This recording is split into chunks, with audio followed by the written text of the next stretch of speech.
بسم اللہ الرحمن الرحیم۔ ایک بار پھر ناظرین و ناظرات، ہم آپ کا استقبال کرتے ہیں پروگرام بیداری حسینی میں۔ یہ بیداری ہے کہ جو حقائق کو سن کر کے انسانوں کے اندر پیدا ہو رہی ہے، اور لگاتار دنیا کے انصاف پسند لوگ حسینی بننے کی کوشش کر رہے ہیں۔ حسینی قافلے میں شمولیت ہر حق پسند اور انصاف پسند کی ہم دیکھ رہے ہیں۔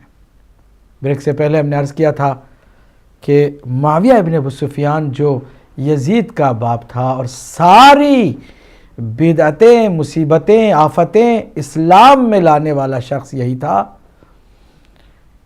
اسی کے خلاف حقیقت میں اس پورے سسٹم کے خلاف امام حسین علیہ السلام نے قیام کیا تھا، کیونکہ یزید تو صرف چند دن ہوئے تھے تخت خلافت پر بیٹھے ہوئے، اس نے کوئی ایسا بڑا تبدیلی والا کام کیا نہیں تھا دین اسلام مبین میں۔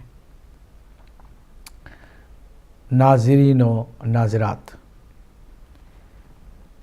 چونکہ ماہ صفر المظفر میں جنگ صفین واقع ہوئی اور اس جنگ میں بہت سارے بدری صحابہ شریک تھے، اس میں کئی بدری صحابہ کو شہید کیا گیا،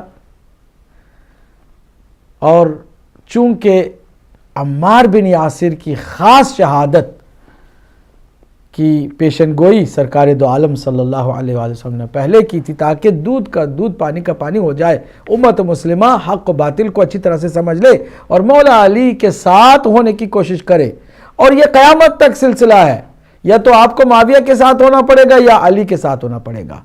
یہ ہو نہیں سکتا کہ آپ دو کشتی کے سوار ہوں، یہ عجیب و غریب بات ہے۔ یہ میں کیا کہوں کہ اس سوچ کا علاج کیسے کیا جائے کہ قاتل کو بھی رضی اللہ، مقتول کو بھی رضی اللہ، اویس قرنی بھی چشم و چراغ ہیں، ان کے لیے بھی رضی اللہ اور اس کے قاتل کے لیے بھی رضی اللہ، حضرت عمار بن یاسر کے لیے بھی رضی اللہ اور اس کے قاتل کے لیے بھی رضی اللہ۔ حد یہ ہے کہ حضرت عائشہ کے لیے بھی بہت زیادہ احترام، اور اس کو مروانے والا عائشہ ام المومنین کو مروانے والا معاویہ بھی رضی اللہ قابل احترام۔ اس سوچ کا کیا علاج ہو سکتا ہے سوائے اس کے کہ اس کا ایک نام اندھا پن ہے تو دوسرے کا نام سراپا جہالت، اور کیا اس کا نام دیا جا سکتا ہے؟ اگر آنکھوں سے پٹی ہٹا دی جائے اور حقیقت ان کے سامنے رکھ دی جائے تو کیا اس کے باوجود کوئی قاتل و مقتول دونوں کو ایک نگاہ سے دیکھے گا؟ ہرگز نہیں۔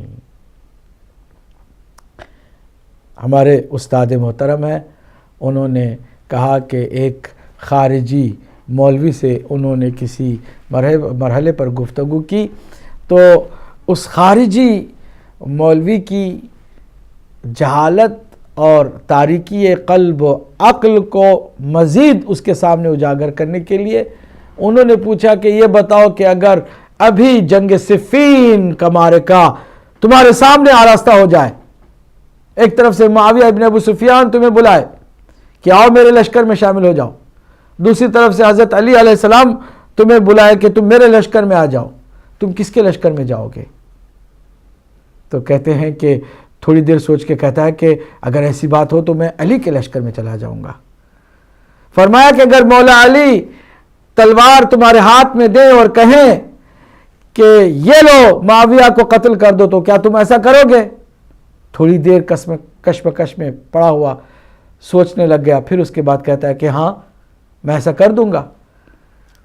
تو کہا کہ جب تم اس حد تک بات سمجھنے لگے ہو تو پھر کیا وجہ ہے بلا وجہ تم معاویہ کا دفاع کرتے ہو، بلا وجہ معاویہ کی طرفداری کرتے ہو؟ تم کیوں نہیں پھر آج بھی اسی طرح بات کرتے کہ جس طرح اگر تمہارے سامنے بات ہوتی تو کرتے؟ یہ کیوں نہیں کہتے کہ میں علی کے ساتھ ہوں، معاویہ کے ساتھ نہیں ہوں؟ اس میں کیا پرابلم ہے تمہیں؟ بہرحال یہ کہ پٹیاں آنکھوں پر باندھی گئی ہیں، اس کا اتنا ہی علاج ہے کہ پٹیوں کو آہستہ آہستہ اتارا جائے اور روشنی سے انہیں آشنا کیا جائے۔ کالر کو شامل کرتا ہوں، بہت زیادہ کالز مس بھی ہو رہی ہیں، میں گفتگو کے دوران تھا، لیکن چلیے اگر کوئی آتی آپ کی کال میں اس کو شامل کرتا ہوں۔ ایک اور اہم بات سنا کر کے میں پھر سوالوں کے جواب کی طرف آتا ہوں۔ جی کالز کو شامل کرتے ہیں۔ جی السلام علیکم ورحمۃ اللہ۔ السلام علیکم۔ وعلیکم السلام، کون میرے بھائی، کہاں سے ہیں؟ میں اعجاز چودھری بول رہا ہوں جی، جناب اعجاز چودھری صاحب فرمائیے۔ جی مولانا صاحب آپ کیسے ہیں؟ الحمدللہ، اللہ کا شکر، آپ فرمائیے۔ خداوند عالم آپ کو ہمارے سلم پر سلامت رکھے الہی اور صحت تندرستی دے۔ مولانا صاحب میں تو آپ کو یورپ میں وکیل عالم محمد کہتا ہوں، مولا آپ کو سلامت رکھے۔ خداوند عالم آپ کو ایسے ہی علم سے بھرپور نوازے اور ہماری رہنمائی فرمائے۔ میں نے اس دن بھی فون کیا تھا تو وہ سورہ مائدہ کی آیت تھی کہ دوسرے چینل والے کہہ رہے تھے حالانکہ اس کو اب ترجمہ نہیں کرتے، پڑھتے نہیں ہیں، خالے کہتے ہیں کہ جی شیعہ جو ہے نا رسول کو پیچھے چھوڑتے ہیں، علی کو بڑھاتے ہیں، یہ سورہ مائدہ یا رسول بلغما، ان کا یہ پورا پڑھ کرنا تو اس کی تفسیر کر دینا، تو کہتے ہیں کہ یہ کہتے ہیں کہ نعوذ باللہ کہ تمہاری رسالت چلی جائے گی، یہ چلی جائے گی، آیت نہیں پڑھتے۔ بس میرا یہی سوال ہے، یہ ان کو ذرا سمجھانا۔ خداوند عالم آپ کو سلامت رکھے اور آپ کے علم میں اضافہ فرمائے۔ بہت شکریہ، اللہ آپ کو سلامت رکھے، بہت شکریہ۔ لگاتار کالز کا سلسلہ شامل کرتے ہیں۔ السلام علیکم ورحمۃ اللہ۔ وعلیکم السلام مولانا صاحب۔ جناب مولا علی مدد اشتیاق بھٹ صاحب فرمائیں۔ علامہ صاحب اللہ تعالیٰ آپ کو صحت و سلامتی اور ترقی عطا فرمائے، اللہ پاک آپ کے علم عمل میں برکت عطا فرمائے۔ ماشاءاللہ جس طرح آپ نے اپنے جد کی وکالت کی ہے، میں تو اللہ کے حضور یہی دعا کروں گا کہ پاک پروردگار آپ کو صحت و سلامتی دے۔ علامہ صاحب یہی ایک دیوار ہے جس کا ابھی آپ نے تفصیل سے بیان کیا ہے، معاویہ بن ابو سفیان، یہ دیوار گرے گی تو انشاءاللہ سب کے چہرے سامنے آ جائیں گے، لیکن ایک اس کی دیوار مضبوط کرنے کے لیے سارے پیچھے کھڑے ہو گئے، کوئی بھی ہو، میں نام نہیں لینا چاہتا، صرف اس کی وکالت کے لیے۔ تو آپ نے جس طرح کہا ہے نا کہ اس کی وکالت کرنے والا بھی جہنمی ہے، تو میرا ایک آپ سے گزارش ہے علامہ صاحب کہ سب کو پتا ہے، جانتی ہے یہ دنیا، مولا علی سے لے کے امام حسن امام حسین علیہ السلام تک، تو آج جن کی کتابیں عبداللہ بن عمر سے حدیثوں کی بری پڑی ہیں، رضی اللہ کہلا رہے ہیں، تو امام حسین علیہ السلام کو چھوڑ دینے والا، میں نہیں کہتا لیکن آپ مجھے سمجھائیے گا کیا وہ منافق ہے یا کافر ہے؟ تو اس کی ضرور ہماری رہنمائی کیجیے گا۔ اللہ پاک آپ کو صحت و سلامتی دے اور اسی طرح اپنے جد کی وکالت کیجیے گا، یہی دیوار گرے گی تو انشاءاللہ تعالیٰ سب کے چہرے نمایاں ہو جائیں گے۔ دعاؤں میں یاد رکھیے گا۔ خدا حافظ۔ بہت شکریہ، اللہ آپ کو سلامت رکھے۔ آپ نے گفتگو جو کی ہے یقیناً سوچنے والوں کے لیے بہت اہم بھی ہے۔ اگلے کال کو بھی شامل کرتے ہیں۔ السلام علیکم ورحمۃ اللہ۔ علیکم السلام قبلہ، میں دوبارہ چھوٹے ہی گزارش کے لیے حاضر ہوں سید جناب حضور، گزارش یہ ہے کہ کفار مکہ میں سے جو 10 سال حضور کی مکی زندگی ہے، جس میں معاویہ اور ابو سفیان رسول اللہ کے برسر پیکار رہے، اور اس کے بعد معاویہ علیہ السلام سفین میں لڑتا رہا، اس کا بیٹا یزید امام حسین کے ساتھ لڑتا رہا۔ یہ 3 نسل سے بنو ہاشم کے خلاف یہ خاندان لڑتا چلا آ رہا ہے، اور اس کے باوجود بھی یہ آگے، اور ان کے ہاں جو اسلام ہے قبلہ، کیا اس کی کوئی کریڈیبلٹی رہ جاتی ہے؟ یا ان کے فالو کرنے والے اس بات کو سوچیں ذرا۔ اللہم صلی اللہ محمد۔ جزاک اللہ۔ جی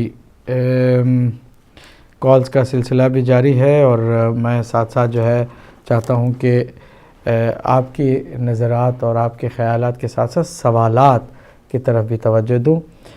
ہمارے ایک بھائی، چلے کالرز کو شامل کرتے ہیں پہلے۔ السلام علیکم ورحمۃ اللہ۔ السلام علیکم ورحمۃ اللہ۔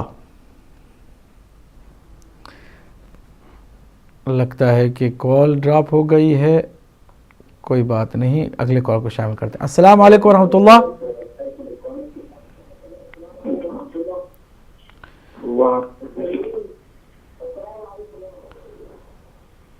جناب فرمائیے، کون صاحب ہے میرے؟ وعلیکم السلام ورحمۃ اللہ۔ جی آپ بولتے جائیے, آپ ٹی وی سے مت سنیے گا, فون پہ بات کیجیے گا, آپ کافی دور سے پاکستان سے کال کر رہے ہیں, فرمائیے. سر ہمارا ایک سوال ہے. کیا ہے, فرمائیے.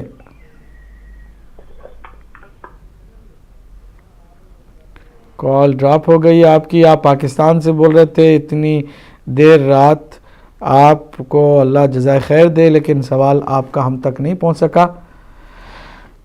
سلسلہ اسی طرح جاری و ساری ہے, ہم کالز کے ساتھ ساتھ جواب کی طرف بھی آتے ہیں. میں ایک اہم نکتہ بتانے کے بعد ہی چاہ رہا تھا کہ جواب کی طرف ہوں, لیکن شاید وہ اگلے پروگرام کے لیے چھوڑ دوں تو زیادہ بہتر, اس لیے کہ اس کے لیے کافی ٹائم بھی درکار ہے. ہمارے بھائی اہل سنت کے ہی محمد رفیق صاحب برلے سے سوال ان کا یہ تھا کہ کیا حضرت علی علیہ السلام کا نام علی آپ سے پہلے بھی عرب دنیا میں کسی کا تھا, یا پھر یہ پہلی دفعہ ہی مولا علی علیہ السلام کے لیے رکھا گیا. جواب اس کا یہ ہے کہ تاریخ عرب میں کسی کا بھی نام علی نہیں تھا, البتہ کسی کی تعریف میں کہ بلند مرتبے والا ہے تو کہہ دیتے تھے کہ فلاں شخص علیم ہے, القاب کے طور پر, فضیلت کے طور پر کسی کی تعریف میں یہ لفظ استعمال ہوتا رہا, لیکن نام کسی شخص کے نام کے طور پر یہ نام استعمال نہیں ہوا. یہ صرف مولا علی علیہ السلام کے لیے اللہ کا چنا ہوا نام ہے, علی علیہ السلام. اگلے کال کو شامل کرتا ہوں. جی السلام علیکم ورحمۃ اللہ. السلام علیکم. وعلیکم السلام. کون میرے بھائی, کہاں سے ہیں؟ میں راحت لندن سے بات کر رہا ہوں. جناب راحت, جی فرمائیے. کہ غدیر خم کے موقع پہ جو ہے کچھ قرآنی آیات نازل ہوئی تھیں جی, تو ان کو پلیز تھوڑا سا بتائیے گا کون سی آیات تھی, اور پلیز اس کو تھوڑا سا ایکسپلین کیجیے گا. ٹھیک ہے, کیونکہ وہ کافی انٹر ریلیٹڈ چیزیں ہیں, وہ سمجھ میں نہیں آئی, تو اس حوالے سے ایک سوال تھا. ٹھیک ہے. السلام علیکم. وعلیکم السلام ورحمۃ اللہ. بہت شکریہ آپ کا, اللہ آپ کو جزائے خیر دے. سلسلہ کالز کا بھی جاری ہے اور میں چاہوں گا کہ جواب کی طرف بھی آؤں. سید علی جان شاہ صاحب نے بھی خوبصورت گفتگو فرمائی, اور بیعت رضوان میں جو صحابہ شریک تھے ان میں سے بہت سارے صحابہ مولا علی کے ساتھ بھی تھے, لیکن کچھ صحابہ ادھر بھی تھے. یہی صلح حدیبیہ کا صحابی آپ دیکھ لیجئے, ابو الغازیہ, جس نے حضرت عمار بن یاسر کو قتل کیا بغض میں, اناد میں, اور پھر جا کے فخر بھی کیا اور انعام بھی معاویہ سے حاصل کرنے کے لیے پہنچ گیا. یعنی کوئی پچھتاوا نہیں رہا. اس کے بعد بنو امیہ نے اس کو بہت سارا نوازا بھی اس دنیا سے, آخر کار اس کو بھی واصل جہنم ہونا پڑا. تو سوال ان کا یہ تھا کہ آپ ذرا بتا دیں کہ بدری صحابہ کتنے تھے. مولا علی علیہ السلام کے زمانے میں جتنے بھی بدری صحابہ رہ گئے تھے جنگ صفین تک, وہ میرے مولا علی علیہ السلام کے ساتھ تھے. بے شک کچھ بیعت رضوان, شجر رضوان کے کچھ صحابی معاویہ کے ساتھ بھی تھے, حق کو ظاہر ہونے کے باوجود ان کو کوئی کور نہیں کر سکتا ہے. لیکن مولا علی علیہ السلام کے ساتھ صحابہ کرام میں جو شامل تھے 70, تاریخ یعقوبی اہل سنت کی مشہور تاریخی کتاب ہے, تاریخ یعقوبی میں کہ 70 بدری صحابہ میرے مولا علی علیہ السلام کے رکاب میں تھے, ساتھ میں تھے میرے مولا علی علیہ السلام کے جنگ صفین میں. چونکہ یہ مہینہ ماہ سفر المظفر کا جنگ صفین کا بھی مہینہ ہے, اور اس میں شہادت بھی ہوئی. میں اس لیے دوہرا رہا ہوں کہ ہم بیجا آج صفین کی بات نہیں کر رہے ہیں, اور جناب حضرت عمار بن یاسر اور حضرت اویس قرنی جیسی شخصیات کی شہادت کی بات بیجا نہیں کر رہے, بلکہ اسی مہینے میں چونکہ شہادتیں ہوئی ہیں اس لیے ہم ذکر کر رہے ہیں. 70 بدری صحابہ تھے. اب اندازہ لگائیے کہ ٹوٹل بدر کے میدان میں 313 تھے. 313 میں بہت سارے دنیا سے جا چکے تھے. 70 کے 70 صحابہ, بدری صحابہ میرے مولا علی علیہ السلام کو حق سمجھتے تھے, اور معاویہ کو نہ تنہا باطل سمجھتے تھے بلکہ اس کو قتل کر دینا واجب سمجھتے تھے، یعنی واجب القتل سمجھتے تھے۔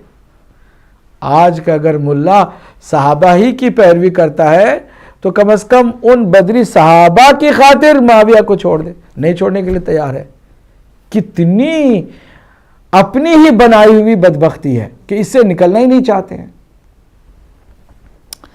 اور مجھے اس وقت بہت زیادہ حیرت ہوتی ہے کہ جب کوئی سمجھ لیتا ہے، پڑھ لیتا ہے، پھر بھی سیدنا معاویہ رضی اللہ تعالی، امیر معاویہ، پھر میں کہتا ہوں یار کہیں تو انسان عقل سے اور اپنے شعور سے بھی کام لے، کسی جگہ پر وہ عقل و شعور سے کام لے۔ میں ایک جہنمی کو جو حق کے مقابل میں آیا، شہداء کم بھی نہیں ہیں جس کے ہاتھوں سے مارے گئے، اس کی عزت میں کر کے جہنم میں جاؤں گا؟ اللہ سبحانہ تعالیٰ نے فرمایا قرآن مجید میں، لا ترکنوا الی الذین ظلموا فتمسکم النار۔ مسلمانوں آگاہ ہو جاؤ، ہوشیار ہو جاؤ، چوکنا ہو جاؤ، تھوڑا بہت بھی ظالموں کی طرف تمہارا جھکاؤ تمہیں جہنم لے جائے گا، تم کو جہنم پہنچا دے گا۔ ظالموں کی طرف تھوڑا بھی جھکاؤ رہے گا، لا ترکنوا الی الذین ظلموا فتمسکم النار۔ اب یہ آیت موجود ہے، حقیقت سامنے ہے، صحابہ کرام کا قاتل واضح طور پر نظر بھی آ رہا ہے، پھر بھی جناب کسی طرح اس کی سپورٹ میں لگے ہوئے۔ مولا علی علیہ السلام کے ساتھ جنگ صفین میں بیعت رضوان کے جو صحابی تھے وہ 700 تقریباً 700 صحابی تھے جو معاویہ کو واجب القتل سمجھتے تھے، تبھی تو گئے ہیں جنگ کرنے کے لیے معاویہ کے ساتھ 700۔ اور پھر مہاجر و انصار کے 400 افراد مولا علی علیہ السلام کے ساتھ تھے، یہاں تک کہ انصار سے گلہ کیا، شکوہ کیا ہے معاویہ ابن ابی سفیان نے کہ تمہاری تو اکثریت علی کے ساتھ تھی، صرف چند لوگ تم میں سے میری سپورٹ میں آئے تھے، تو میں تمہاری کیوں مدد کروں؟ یہ ایک گلہ اور شکوہ، جیسے سیاستدان کہتے ہیں مجھے تم نے ووٹ کیوں نہیں دیا اس لیے میں تمہارا کوئی کام نہیں کروں گا، میری پارٹی میں تم کیوں نہیں آئے تمہارا میں کوئی خیال نہیں رکھوں گا، تمہارا بیڑا غرق کر دوں گا۔ اس طرح وہ معاویہ ابن سفیان تھا کہ جو انصار کو بھی یہ کہہ کے ڈراتا رہا کہ تمہاری اکثریت تو مولا علی کے ساتھ تھی۔ آپ ذرا دیکھیے کہ اگر سپاہ بنے صحابہ کی تو کیا شہید ہو چکے بدری صحابہ عمار بن یاسر جیسے، اویس قرنی جیسے، حجر بن عدی جیسے صحابہ، ان کی سپورٹ میں ان کو کوشش کرنی چاہیے یا صحابہ کے قاتل کی سپورٹ میں کوشش کرنی چاہیے؟ عجب عجب دنیا ہے، عجب دستور دنیا۔ کالز بہت آ رہی ہیں لیکن میں چونکہ ساتھ ساتھ جواب بھی دے رہا ہوں، چلیے اگلے کال کو شامل کرتا ہوں۔ السلام علیکم ورحمۃ اللہ۔ وعلیکم السلام ورحمۃ اللہ وبرکاتہ۔ جناب محمد یعقوب صاحب فرمائیں۔ جناب آپ کی گفتگو سن رہا ہوں، حقیقت یہ ہے کہ آپ کی عقل کی باتیں اگر ہمارے دلوں میں آ جائیں تو ہم لوگوں کو بھی سمجھ آ جائے کہ حق کیا ہے اور باطل کیا ہے۔ بے شک، تو آپ کا علم، آپ کو اللہ تعالیٰ نے اتنا نوازا ہے کہ ہم جیسے لوگوں کو عقل کے ذریعے سے حق کی بات بتا رہے ہیں۔ ہم لوگوں کی کمزوری یہ ہے کہ ہم لوگ کم سنتے ہیں اور کم سمجھتے ہیں۔ ہم لوگوں کو کوشش کرنی چاہیے کہ آپ جیسے علماء کی بات سن کر اپنے آپ کو صحیح راستے پر لے کر اللہ تعالیٰ کے نبی اور اہل بیت کی تابعداری میں آ جائے۔ تو جناب کی گفتگو میں سن رہا ہوں اور آپ کے سوال جواب بھی سن رہا ہوں۔ حقیقت یہ ہے کہ علم کی انتہا آپ لوگوں کے پاس ہے، جو کہ آپ کو اللہ تعالیٰ کے نبی اور اہل بیت حضرت علی علیہ السلام کی وجہ سے ملا۔ تو میں شکر کرتا ہوں خدا کا کہ آپ جیسے علماء پوری دنیا میں عقل کی باتیں ہم لوگوں کو بتاتے ہیں اور ہم لوگوں کو راہ راست کی طرف لے کے آتے ہیں۔ تو جناب کا شکریہ بھی ادا کرتا ہوں اور آپ کا یہ گفتگو کا بھی میں انتہائی مشکور ہوں کہ آپ زندہ باد۔ شکریہ، جزاک اللہ، مولا آپ کو سلامت رکھیں، آپ زندہ باد رہیں، تمام مومنین مومنات حق پسند انصاف پسند مولا علی کے چاہنے والے زندہ باد رہیں. جی السلام علیکم ورحمۃ اللہ. وعلیکم السلام. جناب کون میرے بھائی کہاں سے ہیں؟ جی قبلہ آپ کو السلام علیکم. وعلیکم السلام. کالوں کا سلسلہ بہت طویل تھا. میں ملک بدر منیر بول رہا ہوں. جناب ملک بدر منیر صاحب فرمائیے. جی قبلہ سب سے پہلے تو میں معذرت سے آپ سے اختلاف کرتا ہوں کہ جو آپ نے ذکر کیا ہے کہ جو اہل سنت والجماعت جو ہے وہ معاویہ کا بڑا تذکرہ کرتے ہیں. نہیں اہل سنت میں نے نہیں کہا، جو صرف چند جو خارجی ہیں وہ ہیں، نہ کہ اہل سنت. الحمدللہ میں نے آج کلپ بھی دکھائی اہل سنت کے عالم دین کی جنہوں نے بہت خوبصورت حقیقت کو واضح کیا. ایسا تو ہم کبھی نہیں کہتے کہ اہل سنت جو ہے معاویہ کے طرفدار ہیں. ہم کہتے ہیں جو بعض آج بھی وکالت کرتے بیجا ان کی جو ہے بات ہے کہ جو غلط ہے. جی فرمائیے آپ. ہاں جی تو خیر وہ جو بھی آپ انہیں کہیں خارجی کہیں یا جو بھی کہیں، یعنی کہ مختصراً کہ جو معاویہ کی وکالت کرتے ہیں، دراصل وکالت اس کی جاتی ہے جس کا کوئی نام ہو یا اس کی کوئی نشاندہی ہو یا اس کے باپ دادے کا کوئی نام رہا ہو یا اگلی نسل کا. تو بات یہ ہے کہ وہ تو 1400 برس پہلے وہ خانہ خراب ہو گیا. میرا مطلب ہے کہ اگر کوئی اس کی نسل سے ہیں بھی تو وہ تو بیچارے چھپ پھر رہے ہیں. اور ان کی تو قبر کا بھی نہیں پتا کہ وہ کہاں قبر ہے، اور خدا جانے کی اللہ کی ذات جانتی ہے. تو یعنی کہ یہ تو بات یہاں تک ہوگی. اور باقی جو میرا مطلب ہے کہ جو ان کے کوئی رضی تعالیٰ عنہ کہنے والے ہیں یا کہتے ہیں تو وہ تو بیچارے وہ معاویہ کی طرح 24 گھنٹے چندے انگٹھے کرنے کے چکر میں پڑے ہیں قبلہ. تو وہ بیچارے کیا اس کی وکالت کریں گے؟ یعنی کہ حقیقت یہ ہے کہ اس کی وکالت کا وہ ختم ہوگی. جو وکالت کرے گا وہ میرے خیال میں وہ بیوقوف کی اولاد ہوگا، اس کا دماغ نہیں کام کرتا ہوگا. تو یہ تو حقیقت ہے کہ معاویہ اور یعنی کہ ابو سفیان وغیرہ وغیرہ وغیرہ یہ حقیقت ہے.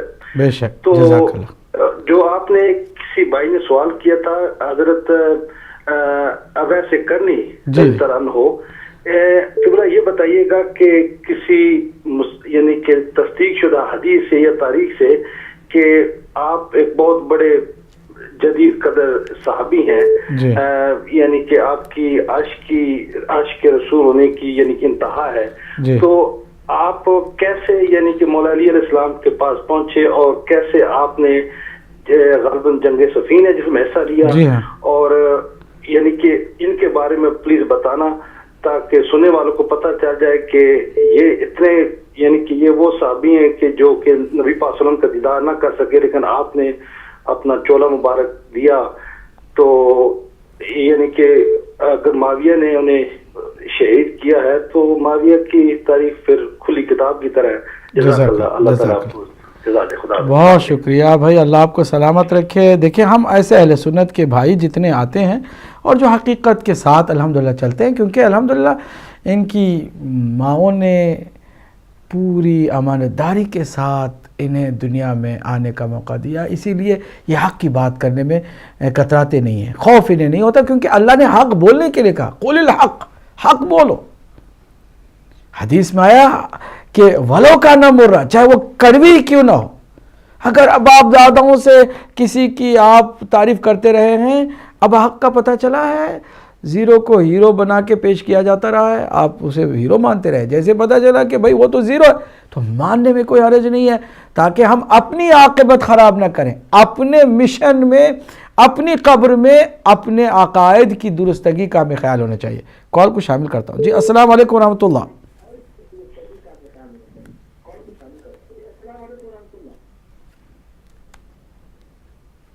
جناب السلام علیکم ورحمۃ اللہ.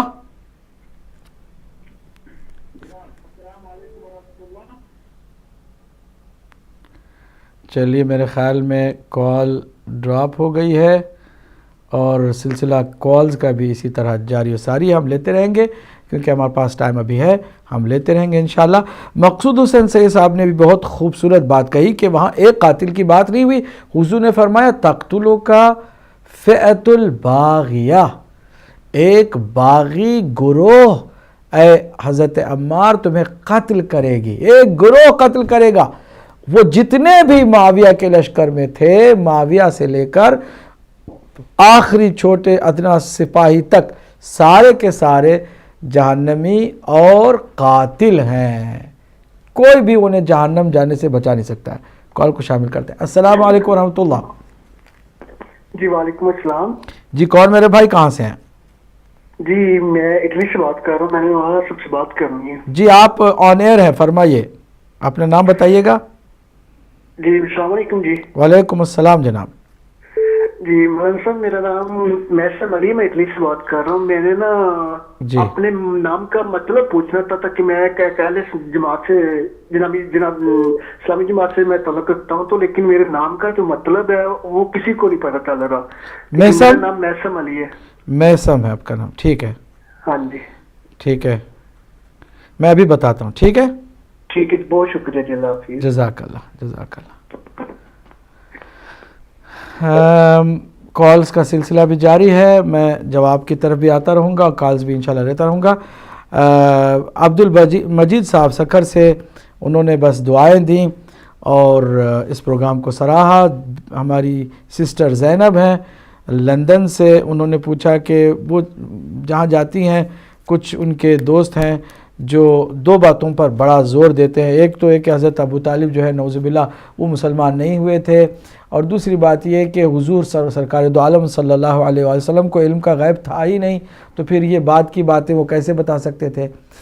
تو جہاں وہ جا رہی ہوں گی ان دوستوں کے درمیان جا رہی ہوں گی کہ جن دوستوں کے اندر خارجیت اور ناصبیت کا عنصر پایا جاتا ہے، ورنہ عام اہل سنت کے ہمارے بھائی بہنیں رسول اکرم صلی اللہ علیہ وآلہ وسلم کو علم غیب کا مالک بھی مانتے ہیں، اور حضرت ابو طالب علیہ السلام کو نہ تنہا مومن مانتے ہیں بلکہ محسن اسلام مانتے ہیں۔ یہ اہل سنت کی بات کر رہا ہوں، جو عام ہمارے بریلوی مکتب کے اہل سنت کے بھائی ہیں وہ اس عقیدے کے قائل ہیں۔ جہاں آپ گئی ہوں گی ان دوستوں کے اندر خارجیت یا ناصبیت ہوگی کہ جو حضرت ابو طالب کے خلاف کہہ کے اپنا جو یزیدی غم و غصہ ہے اہل بیت کے خلاف اس کو ظاہر کرتے ہیں، اور سرکار دو عالم کو بھی نعوذ باللہ علم غیب سے خالی اور عاری مانتے ہیں۔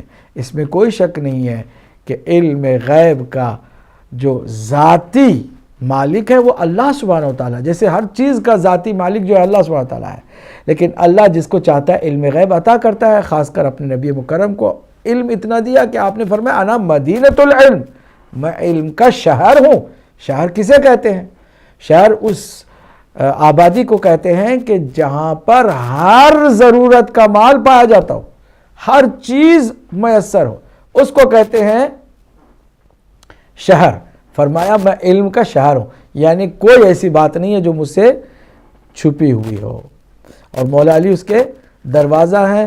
اس کو بھی سمجھنے کی ضرورت ہے کہ آپ کو وہ علم مولا علی کے بغیر مل بھی نہیں سکتا ہے، اور جو بغض رکھتے ہیں وہ بھلا کیسے اس بات کو ماننے کے لیے تیار ہوں گے۔ یہی ان کا مختصر جواب ہے۔ دلائل چاہیے، بہت ساری دلیلیں ہیں، ایک ایک پروگرام میں ہم کئی دفعہ کہہ چکے ہیں حضرت ابو طالب کے ایمان کی، تو کیا ان کے احسانات کی بھی بات ہم نے کی ہے، اور ساتھ ہی ساتھ جو ہے علم غیب پر بھی بات کی ہے۔ انشاءاللہ کسی موقع پر اس کو ایک مفصل پروگرام کے تحت کریں گے۔ جی السلام علیکم ورحمۃ اللہ۔ ہیلو جی السلام علیکم ورحمۃ اللہ۔ جی وعلیکم السلام سر، ایک کوشچن پوچھنا تھا آپ سے۔ جناب آپ اپنا اس میں گرامی بتائیں گے؟ جی میرا نام ہے انوار پیرزادہ۔ انوار پیرزادہ، جناب فرمائیے۔ جی سر، یہ کوفے والوں نے حضرت امام علیہ السلام کو شہید کر دیا، یہ آپ کوفے والے کہاں بھاگ گئے قتل کر کے؟ کیا ابھی تک وہ وہیں موجود ہے یا آگے پیچھے ہو گئے؟ یہ کوفے والوں نے کیا حال ہوا ہے؟ اچھا، اللہ تعالیٰ نے کیا سزا دی ہے؟ ٹھیک ہے، بتاتے ہیں آپ کی خدمت میں۔ اوکے جی جناب آپ ضرور سنیے گا میرے بھائی، جی اللہ آپ کو سلامت رکھے، آپ ذرا سنیے گا جواب بھی، ٹھیک ہے؟ جی جی۔ آپ فون رکھیے گا، ہم بتائیں گے آپ کی خدمت میں۔ یہ بھی ایک صدیوں سے، برسوں سے سلسلہ چلا آ رہا ہے کہ جہاں دیکھتے ہیں کہ امام مظلوم کے عاشق اور محب عشق و محبت سے سرشار ذکر حسین علیہ السلام کرتے ہیں، وہیں جو یزیدی سوچ رکھنے والے ہیں وہ سیدھے سیدھے کوفے والوں پر الزام دے کے کہ بھئی آپ لوگ بھی کوفے والے ہیں، یہ جو ماتم وغیرہ ہے یہ تو وہ پچھتاوے کے لیے ہے اور جو کچھ کیا اس کے توبہ کے لیے ہے۔ عجیب بات یہ ہے کہ کوفہ پہلے تو یہ ہے کہ کوفے کو بنایا حضرت عمر ابن خطاب نے، فوجی چھاونی تھا وہ شہر جہاں پر فوج رہا کرتی تھی، کرائے کی فوج، جو بھی انہیں پیسہ دے کر وظیفہ دے کر اپنے لشکر میں شامل کر لیتا وہ ہو جاتے تھے۔ یہ تھے کوفے والے، اس کو یہ بھول جاتے ہیں۔ اس کوفے والوں کا جو بانی ہے اور جو موجد ہے وہ حضرت عمر بن خطاب ہیں۔ تاریخ پڑھیے، حقیقت آپ کو سامنے آ جائے گی۔ اور ان کے ہاں بے وفائی بہرحال ہے، لیکن سارے کوفے والے تو ہرگز نہیں، ہم کبھی نہیں کہہ سکتے، کیونکہ پھر یہ بہت بڑا بہتان ہو جائے گا ایک پورے شہر کے رہنے والوں پر۔ لیکن میجارٹی اس زمانے میں یہی تھی کہ بے وفائی، ظاہر سی بات ہے جب کرائے کے فوجی ہوں اور جو لے جائے کھلا پلا کر وہ اس کے لشکر میں جاتے ہیں لڑتے ہیں تو ظاہر سی بات ہے ان سے وفا کی قربانیوں کی امید کم ہی کی جا سکتی ہے۔ ادھر یزید کے خلاف امام حسین علیہ السلام نے قیام کیا، یزید کے پورے سسٹم، اس کے باپ کے پورے سسٹم اور اس کرپٹ حکومت کے خلاف سٹینڈ لیا، تو کوفے والوں میں اکثریت نے امام کو خط لکھ کے بلایا کہ ہم آپ کو اپنا خلیفہ ماننے کے لیے تیار ہیں، یزید کو نہیں مانیں گے، اب ہماری طرف آ جائیں۔ امام کو معلوم تھا کہ نہ میرے نانا کے ساتھ وفا ہوئی ہے، نہ میرے بابا کے ساتھ وفا ہوئی ہے، نہ میرے بھائی کے ساتھ وفا ہوئی ہے، میرے ساتھ بھی کوئی وفا ہونے والی نہیں ہے، لیکن کیا کیا کہ حجت تمام کرنے کے لیے حضرت مسلم بن عقیل کو بھیجا۔ حضرت مسلم بن عقیل گئے، لوگوں نے بیعت بھی کی، لیکن یہ ڈرپوک بھی بہت تھے۔ جب یہ زیاد بن ابی کا بیٹا، یہی معاویہ کا بھائی، ناجائز بھائی زیاد بن ابی، اس کا بیٹا عبید اللہ بن زیاد وہاں پر گورنر بن کے یزید کی طرف سے گیا، اس نے ڈرایا، دھمکایا، مارا، خون خرابہ کیا، ڈر گئے، بزدل، بے وفا، انہوں نے بہرحال حضرت مسلم ابن عقیل کا ساتھ چھوڑ دیا۔ ان میں سے کچھ لوگوں نے اسی کرائے کی خاطر یزید کے لشکر میں بھی حصہ لے لیا۔ ہم لعنت کرتے ہیں جس کسی نے بھی مولا حسین علیہ السلام اور آپ کے رفقا کو شہید کرنے میں حصہ لیا، اس پر ہم لعنت کرتے ہیں۔ قتل کرنے والے پر، قتل کرنے والوں کا ساتھ دینے والوں پر، اور ان پر بھی کہ جو خاموش رہے اور راضی رہے یزید کے اس ظلم کو دیکھ کر بھی راضی رہے۔ ہم تو لعنت کرتے ہیں، آپ بھی آئیے لعنت کیجئے یزید اور یزید کے باپ اور ہر اس انسان پر لعنت کیجئے کہ جس نے یزید کی سپورٹ کی، یزید کو اپنا خلیفہ بنایا، مانا اور اس کی سپورٹ میں اس کے لشکر میں حصہ لیا۔ کوئی بھی ہو، کوفے والا ہو، شام والا ہو، مدینے والا ہو یا مکے والا ہو، بنو امیہ کا ہو یا بنو امیہ کی چمچہ گیری کرنے والا ہو، کوئی بھی ہو، آپ بھی آئیے لعنت کیجئے۔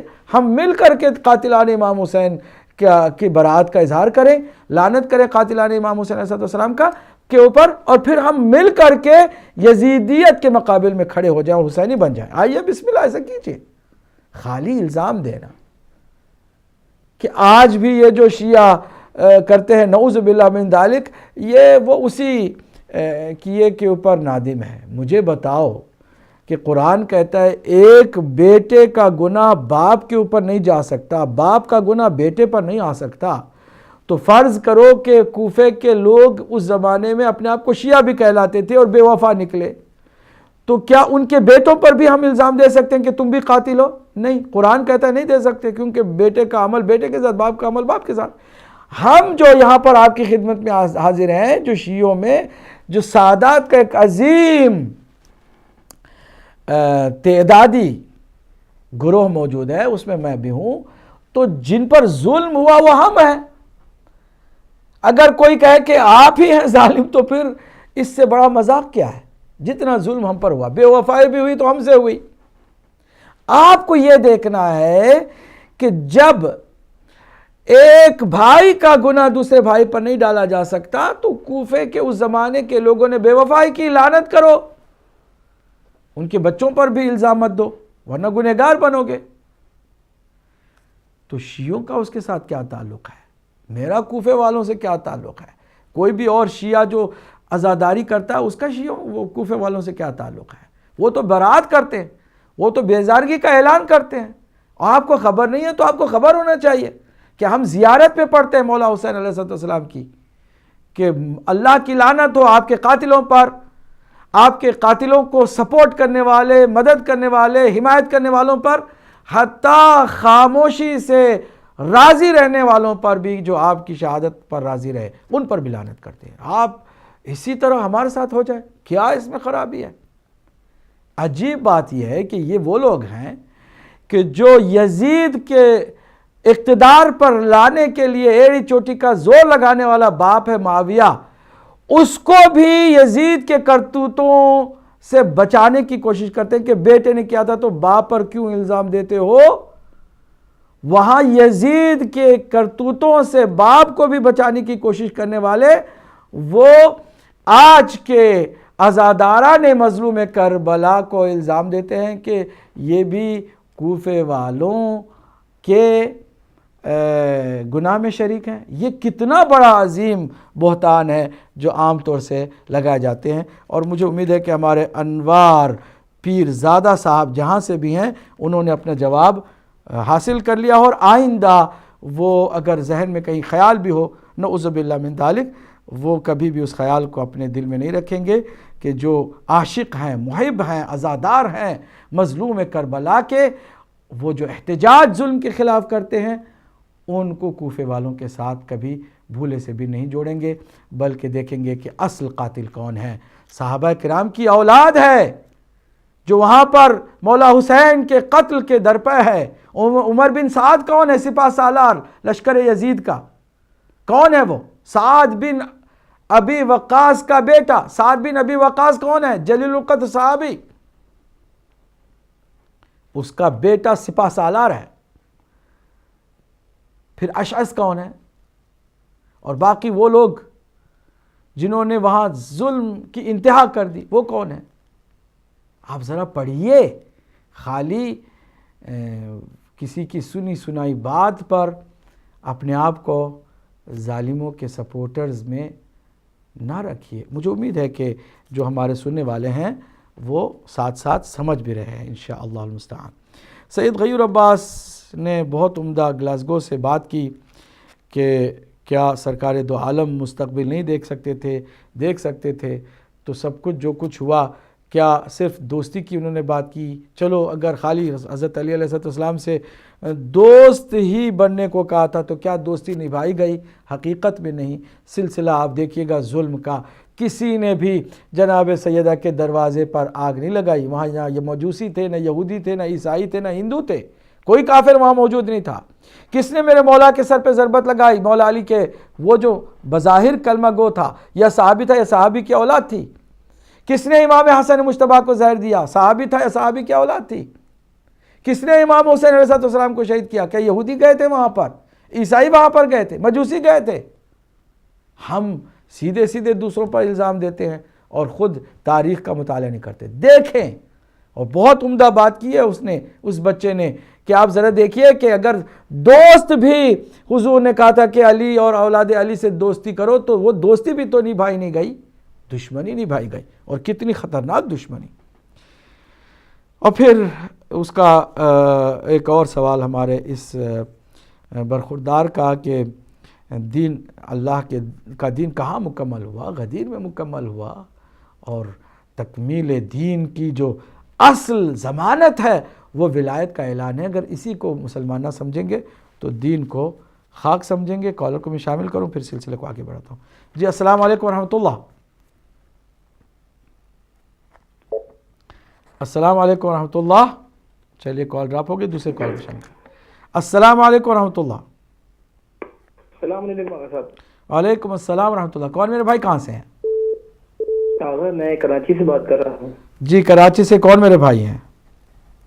جی اگر بات بس آپ سے سلام دعا کرنی تھی اور آپ سے کچھ, آپ جس ٹاپک پہ چل رہے ہیں معاویہ کے, اس پہ بات کرنی تھی. جی جی فرمائیے.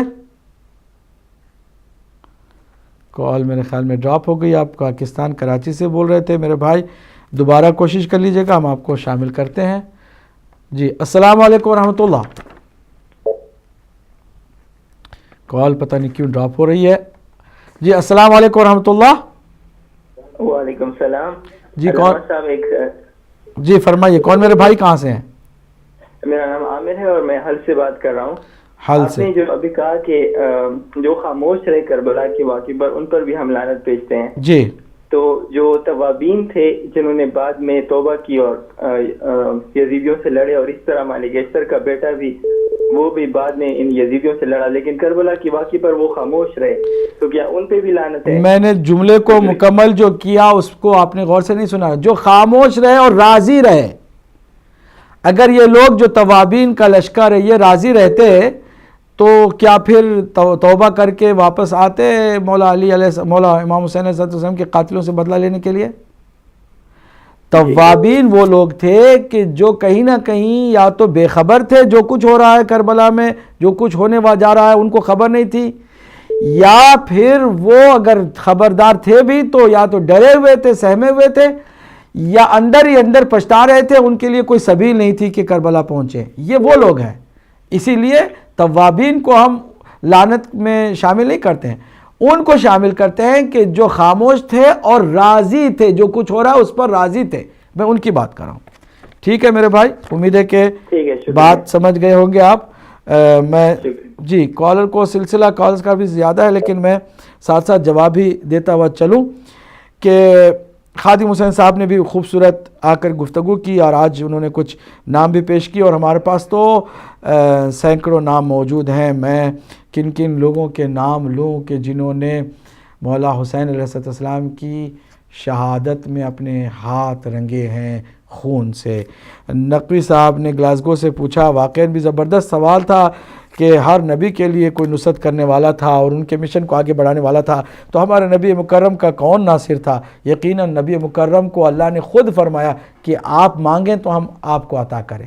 نصرت ایسا کرنے والا کہ جو کسی اور نبی کو نہیں ملا. نصرت کرنے والا کبھی کبھی نصرت کرتے ہوئے شکست بھی کھا جاتا ہے, کہیں کسی میدان میں ناکام بھی ہو جاتا ہے, کبھی ہمیشہ مارنے والا مار بھی کھا جاتا ہے, کہیں نہ کہیں شکست بھی ہو جاتی ہے. اللہ سبحانہ تعالی نے فرمایا کہ تمہارا دین چونکہ ہمیشہ غالب ہے, الاسلام یعلو ولا یعلی علیہ, اسلام ہمیشہ غالب آنے والا, اس پر کوئی چیز غلبہ حاصل نہیں کر سکتی ہے. تمہارا دین بھی ہمیشہ غالب آنے والا ہے, تو تمہیں ہم ایسا ناصر دیں گے کہ جو ہمیشہ غالب رہے گا. چنانچہ اللہ نے فرمایا کہ تم دعا کرو, قول ربی ادخلنی مدخل صدق واخرجنی مخرج صدق واجعل لی من لدنک سلطانا نصیرا. اے اللہ اپنی طرف سے ایک ایسے نصرت کرنے والے کو دے کہ جو سلطان ہو, غلبہ پانے والا ہو. سلطانا نصیرا, علی علیہ السلام کی شکل میں اللہ نے ایسا شیر خدا اسد اللہ الغالب عطا فرمایا کہ جو کسی بھی میدان میں ڈرنا, پیچھے ہٹنا تو دور کی بات, شکست کھانا تو بہت دور کی بات, دشمن کو میرے مولا علی نے پیٹھ تک نہیں دکھائی اپنی, یعنی بالکل سامنے جاتے اور دشمن کے اوپر ایسا وار کرتے کہ چاہے کتنا ہی بڑا مرحب جیسا, عمرو بن عبدود جیسا, حارث جیسا پہلوان آتا, وہ فی النار ہوتا, اور کامیابی تکبیروں کے ساتھ صحابہ کرام مولا علی کے ہاتھوں دیکھتے. یہ جو کرار ہے, غیر فرار ہے, یہ جو اسد اللہ الغالب ہے, الغالب علی کل غالب ہے, وہ رسول اکرم صلی اللہ علیہ وآلہ وسلم کو ملا. کیا بد نصیبی ہے امت مسلمہ کی کہ کلمہ تو نبی کا پڑھیں لیکن کلمے کو بچانے والا علی اور اس کی اولاد کو بھلا دیں یا پھر اس کے ذکر کو پسند نہ کریں، اور انہیں تکلیف ہو. کہیں ذکر علی ہوتا ہے تو بعض لوگوں کو بڑی تکلیف ہو جاتی ہے. کہیں اگر مجلس ہوتی ہے، امام حسین کا ذکر ہوتا ہے، ان کی قربانیوں کی بات ہوتی ہے تو انہیں اچھا نہیں لگتا، بدعتوں کے فتوے جاری شروع ہو جاتے ہیں. کیوں ایسا ہے؟ اگر کلمہ پڑھتے ہو تو کلمے کو بچانے والوں کا بھی اسی طرح تمہیں خیال رکھنا ہوگا، ان کی عزت کرنی ہوگی. آگے ہم بڑھتے ہیں. اعجاز چودھری صاحب نے بھی ہم سے سوال یہ کیا کہ سورہ مائدہ کی جو آیت ہے اس کو لے کر کے بعض کہتے ہیں کہ دیکھیں شیعہ یہ تو نعوذ باللہ رسول اللہ کی رسالت کو بھی پیچھے کر دیتے ہیں. حقیقت یہ ہے کہ یہ صرف بغض اور اناد کی وجہ سے، ورنہ آیت اتنی روشن ہے، واضح ہے. ذرا سنیے گا اس آیت کریمہ کو. اللہ سبحانہ وتعالیٰ غدیر کے اس موقع پر اپنے حبیب سے کس طرح خطاب فرما رہا ہے. یا ایھا الرسول، اے میرے رسول. عہدے اور پوزیشن کے ساتھ، پروٹوکول کے ساتھ خطاب ہو رہا ہے. بلغ ما انزل الیک من ربک، اپنے رب کی جانب سے جو پیغام آپ کو پہنچ چکا ہے اسے پہنچائیے، تبلیغ کیجیے، ابلاغ کیجیے، پہنچا دیجیے. وہ کیا پیغام تھا؟ جو پیغام حضور نے پہنچایا وہی پیغام تھا کہ یاد رکھو لوگو، اگر میرا مولا خدا ہے اور میں تمہارا مولا ہوں تو جس کا میں مولا ہوں علی اس کے مولا. یہ پیغام کا خلاصہ ہے. اب اس کے بعد ذرا دیکھیے آگے اللہ فرماتا ہے پہنچا دیجئے. وَإِن لَمْ تَفْعَلْ فَمَا بَلَّغْتَ رِسَالَتَهُ، اگر آپ نے اس پیغام کو نہیں پہنچایا تو گویا اپنی رسالت کو نہیں پہنچایا. فَمَا بَلَّغْتَ رِسَالَتَهُ، گویا آپ نے اپنے رسالت کا کام انجام ہی نہیں دیا، آپ نے رسالت کو پہنچایا ہی نہیں. اس میں کون سی ایسی توہین قرآن مجید کی آیت ہے؟ کس کے ساتھ آپ بات کریں؟ اللہ پر اعتراض کرنا چاہتے ہیں کہ اس نے کیوں فرما دیا وَإِن لَمْ تَفْعَلْ فَمَا بَلَّغْتَ رِسَالَتَهُ. اس پر زور دیجئے. وہ کون سا پیغام ہے کہ جس کے نہ پہنچانے کی وجہ سے پوری رسالت ہی نعوذ باللہ گویا نہیں پہنچی، گویا ساری محنت رسول اکرم کی اکارت گئی. ذرا اس پیغام کی اہمیت کو تو سمجھیے. اس پر نہیں جاتے. وہ پیغام کیا تھا کہ اللہ مولا ہے میرا، میں مولا ہوں تمہارا. صحابیوں، میں جس کا مولا ہوں علی اس کے مولا ہیں. پھر عظمت علی علیہ السلام واضح ہو جائے گی. یہ پیغام تھا. یہ اور بات ہے کہ معنوں کا اختلاف کرنے والوں معنوں کے اختلاف کرتے ہوئے اپنا دامن بچانے کی کوشش کرتے ہیں. یہیں پر میں رک کے ایک اور میرے بھائی آئے تھے، انہوں نے کہا کہ غدیر سے ریلیٹڈ جتنی آیتیں ذرا اس کو بھی آپ بتا دیں. تو میں ٹائم تو نہیں ہے میرے پاس، ٹائم ختم ہو رہا ہے، لیکن جلدی بتا دوں. الیوم یئس الذین کفروا من دینکم، آج وہ دن ہے کہ جب اعلان ہو گیا غدیر میں مولا علی کی ولایت کا تو اللہ نے اسی دن کے لیے آیت نازل. آج وہ دن ہے کہ جس دن کفار تمہارے دین سے مایوس ہو گئے، نا امید ہو گئے. وہ سمجھتے تھے کہ حضور کے بعد سلسلہ ختم ہو جائے گا. نہیں، علی جیسا اس کا رہنما ہے، وہ امام ہے جو مقرر ہو چکا ہے، وہ لے کر چلے گا اس دین کو، آخر تک لے کے جائے گا. چاہے قربانیاں دینی پڑ جائیں، خود کی قربانی، اولاد کی قربانی، سلسلے قربانی کے جاری، اس کے ماننے والے بھی قربانی دیں، اس کو پکارنے والے بھی قربانی دیں. آج تک لبیک یا حسین کی صدائیں علی والے ہی بلند کیے ہوئے. آج دشمنوں کے مقابل میں علی والے ہی ہیں کہ جو ڈٹ کر مقابلہ کر رہے ہیں. تو یہ وہ عظیم آیت ہے کہ ان کے ہوتے ہوئے کافر کامیاب نہیں ہو سکتے، مایوس ہو گئے. پھر اس کے بعد اللہ سبحانہ وتعالیٰ نے اسی سورہ میں فرمایا الیوم اکملت لکم دینکم، آج وہ دن ہے کہ جس دن تمہارے دین کو ہم نے کامل کر دیا. واتممت علیکم نعمتی، تم پر ہم نے نعمت تمام کر دی. ورضیت لکم الاسلام دینا، اور تمہارا یہ دین اسلام کے طور پر آج رضایت کی منزل پر پا گیا. یعنی اب ہم راضی ہوئے کہ یہ دین اسلام کے طور پر نافذ ہو جائے کہ جس دین میں ولایت کا نظام باقی ہے. اور اس کے علاوہ جس نے انکار کیا اسی غدیر میں ایک اور آیت وَسَأَلَ سَائِلٌ بِعَذَابٍ واقع، کہ مانگنے والے تو صحت مانگتے ہیں اور حیات مانگتے ہیں اور اچھی چیزیں مانگتے ہیں، لیکن دشمن علی مانگ رہا ہے عذاب کو. سأل سائل بعذاب واقع. پھر اس کے بعد وہ عذاب نازل ہوا حارث بن نعمان فہری پر. اور یہ آیات ہیں کہ جو غدیر کے دن نازل ہوئی ہیں. اس کی تفسیر آپ اہل سنت کی کتابوں میں بھی دیکھ سکتے ہیں. ٹائم ہمارا تمام ہوا، سوالات کچھ رہ گئے. ہم اگلے پروگرام میں جو کہ انشاءاللہ المستعان اتوار کے دن کرنے جا رہے ہیں، ضرور ہم حاضر ہوں گے تو ان سوالوں کے جواب کے ساتھ حاضر ہوں گے. اس وقت تک کے لیے ہمیں اجازت دیجیے گا. اپنا خیال رکھیے گا اور کوشش کیجیے گا کہ کسی بھی وقت حق کا دامن ہاتھ سے نہ چھوٹنے پائے اور غلطی سے بھی کسی ظالم کی سپورٹ ہم سے ہو نہ پائے. والسلام علیکم ورحمۃ اللہ وبرکاتہ.